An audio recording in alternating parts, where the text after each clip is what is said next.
Good morning प्यारे बच्चों।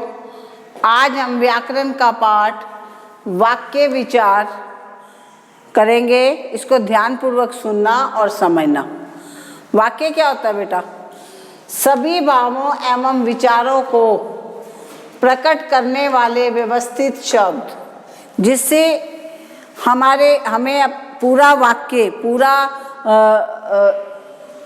हमारे को पूरे भाव और विचार किसी के स्पष्ट हो जाए सुनकर, वो वाक्य शब्द समूह को वाक्य कहते हैं।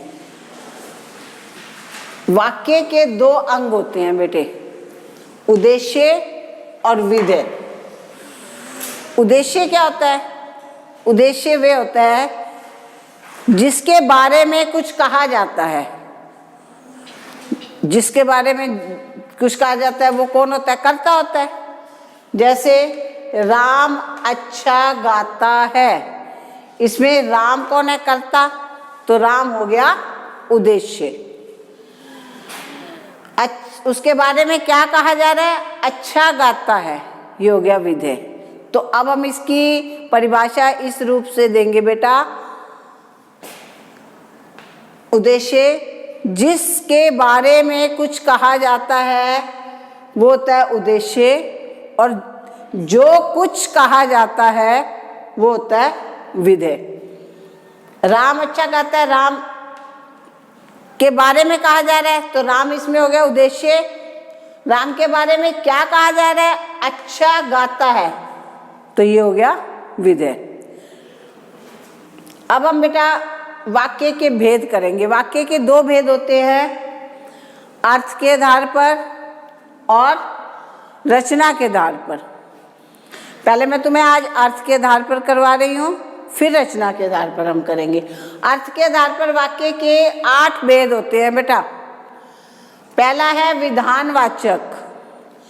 जिन वाक्यों में किसी कार्य के सामान्य रूप से होने का पता चलता है वह विधानवाचक कहलाता है। ध्यान से सुनो। फॉर एग्जाम्पल, माताजी भोजन बना रही है। सिंपल।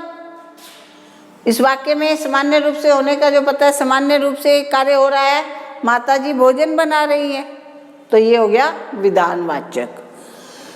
नेक्स्ट सेकंड है निषेधवाचक। जैसा कि नाम से ही पता चल रहा है, निषेध का मतलब होता है मना, नहीं। जिन वाक्यों में किसी कार्य के नहीं या मना होने का पता चलता है उसे निषेधवाचक कहते हैं। अब यही एग्जाम्पल देखो, पहले में था माताजी भोजन बना रही हैं। अब मैं इसी को कहूँ माताजी भोजन नहीं बना रही हैं तो ये हो गया बेटा निषेधवाचक। नेक्स्ट है विस्मयवाचक। ये भी नाम से पता चल रहा है। विस्मय का अर्थ होता है जिन वाक्यों में शोक, भय, हर्ष, घृणा आदि का पता चलता है उसे विस्मयवाचक वाक्य कहलाते हैं। अब इसका भी मैं तुम्हें एग्जाम्पल देती हूँ। जैसे भय, अरे इतना लंबा सांप, तो ये भय का हो गया। हर्ष, वाह क्या छक्का मारा है, तो ये हर्ष का हो गया। इस तरह ये विस्मयवाचक वाक्य कहलाते हैं। नेक्स्ट है संदेहवाचक। जैसा कि नाम से ही पता चल रहा है, संदेह, जिसके बारे में हमें संदेह होता है, हम पूरी तरह से उसके बारे में हम कंफर्म नहीं है, हमें पक्का, हम एश्योर नहीं, उसका विश्वास नहीं है, नहीं वो दिला सकते कि ये पक्का ही है, तो ऐसे में संदेह प्रकट होता है। जैसे शायद आज वर्षा आए, हमें पक्का पता नहीं है कि आज आएगी, तो हम तो एक अनुमान लगा रहे हैं, शायद आज वर्षा आए, तो ऐसे वाक्य संदेहवाचक वाक्य कहलाते हैं। नेक्स्ट है बेटा आज्ञावाचक।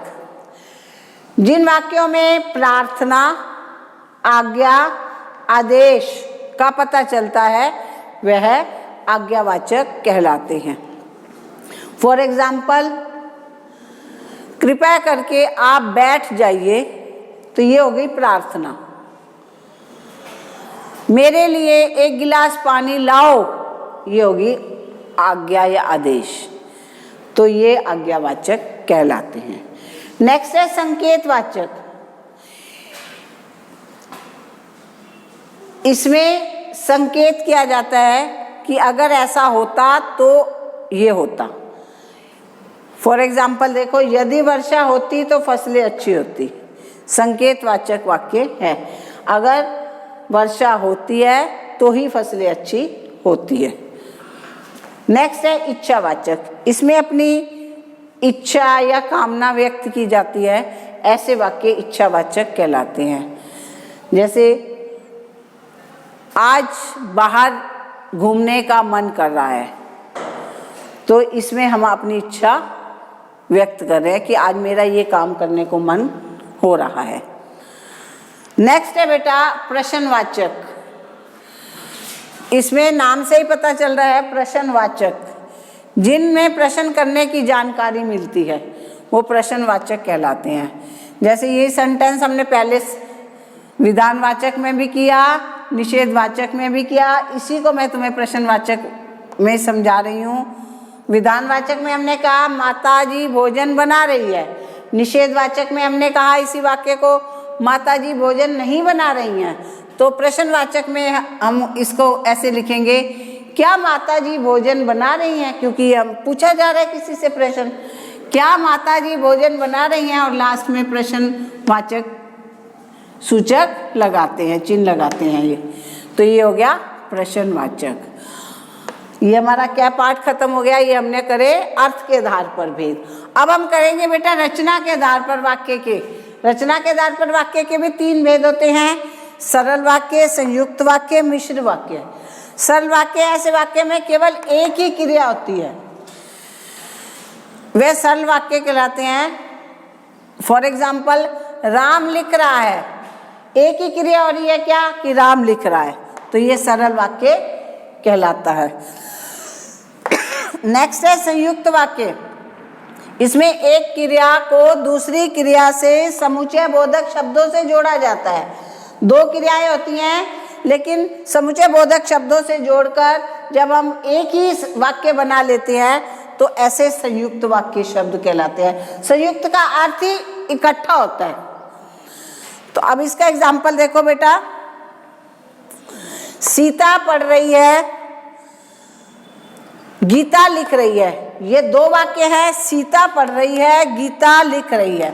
लेकिन मैंने इसको संयुक्त बनाना है, इकट्ठा करना है, तो मैं इसको समुच्चय बोधक और से जोड़ दूंगी, तो ये संयुक्त बन जाएगा, एक ही वाक्य बन जाएगा। सीता पढ़ रही है और समुच्चय बोधक शब्द है, और गीता लिख रही है, तो ये एक ही वाक्य बन गया, और ऐसे वाक्य संयुक्त वाक्य कहलाते हैं। थर्ड एंड लास्ट मिश्र वाक्य। इसमें एक प्रधान उपवाक्य पर दूसरा आश्रित उपवाक्य होता है। एक प्रधान होता है, उस पर आश्रित दूसरा होता है। अगर एक काम होगा तो ही दूसरा काम होगा, हो सकता है।